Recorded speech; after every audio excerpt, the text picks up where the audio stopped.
Ngayong araw nga pala ay pupunta kami doon sa Sinapulan Falls, pero bago ang lahat kailangan naming bumiyahe ng around 2 to 3 hours. Marami kasing nagsasabi na maganda raw puntahan doon kaya pinaglaanan talaga namin ito ng time.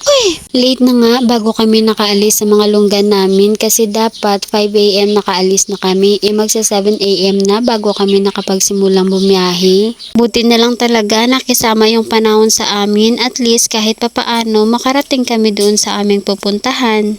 At nang nakarating na nga kami dito sa aming pupuntahan, itong puwet ko naman ay parang madudurog, dulot nga ng mga lubak na daan. Para sa mga lakwatsa namin, go lang, push lang.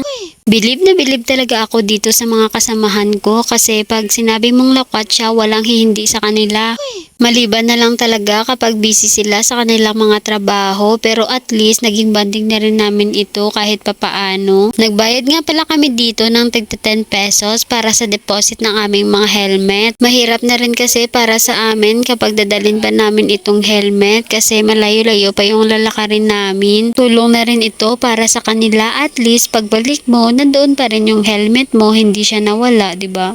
At nagsimula na nga kaming maglakad kasi medyo malayo-layo pa talaga yung pupuntahan namin. Kapag pupunta ka dito, kailangan dapat mayroon ka talagang baon na pagkain kasi doon wala ka talagang mapagbibilhan. Tumawid na nga kami dito sa ilog. Kita mo naman napakalinaw ng tubig. Ang sarap na tuloy maligo kapag ganoong tubig yung makikita mo. Uy, itong chubby loves ko, saan ka galing? Ba't ka nahuli? Huwag mong sabihin. Charot. Nung nakatawid na nga kami sa ilog, mayroon pa palang isang station na kung saan kailangan naming mag-logbook ng mga pangalan namin. For the safety na rin, at least kahit papaano alam nila kung ilan yung tao doon sa pupuntahan namin. Kahit saan naman talaga, basta't ganitong mga pasyalan, kailangan dapat nakapag-logbook tayo.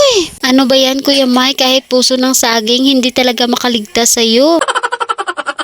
Nang nakapagbayad na nga kami ng pang-entrance namin, nagsimula na nga kami maglakad kasi medyo malayo-layo pa talaga yung pupuntahan namin. Maganda rin naman kasing mamasyal kahit sa mga ganitong uri ng pasyalan, at least mawala yung mga problema at lungkot mo, charot. Pero totoo nga naman, lalo na't marami kayo, super enjoy na enjoy ka talaga. O ano na hingal na kayo, no? Hindi pa nga tayo nakakalahati, di ba? Dahil ito yung gusto nyong pasyalan, ayan, magtiis kayo. Hindi pa nga kami nakakalahati nito, pero hingal na talaga ako dito. Ano ba naman kasi bundok yung aming dinadaanan. Buti pa nga itong bata, tinanong namin kung hindi ba siya hinihingal, ang sabi niya, hindi. Sana all. Hindi na nga nakatiis itong chubby loves ko, kailangan niya na daw uminom ng tubig, kaya't ayan, sige, uminom ka hanggat gusto mo. Nagpahinga na nga muna kami saglit, pero ito talaga ang matatanaw mo dito sa taas. Apakaganda naman. Kung malapit lang talaga ito sa amin, ginawa na talaga itong background para sa prenup. Hindi pa nga kami nakakalahati niyan, pero sa taas ito na talaga ang bubungad sa iyo. After ka naming magpahinga ay naglakad na ulit kami dahil hindi tatagal bubungad na sa amin itong malaparaisong Sinapulan Falls. At sa ilang oras ng paglalakad, syempre narating na rin namin itong Sinapulan Falls. At tama nga yung sabi nila na maganda raw rito, kaya't ayan, wala nang paligoy-ligoy pa, maligo na tayo. Ito lang naman, bye!